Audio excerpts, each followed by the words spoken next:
Seringkali lisan kita berbicara tanpa sadar. Padahal setiap kata bisa menjadi pahala.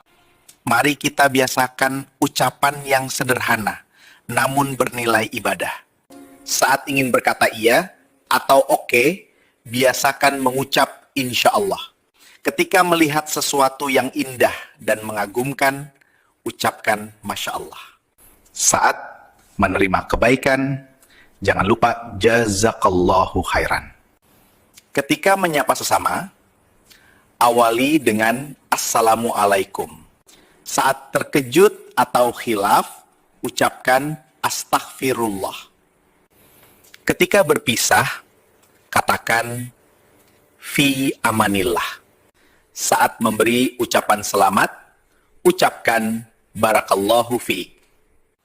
Dalam setiap rasa syukur, ucapkan alhamdulillah.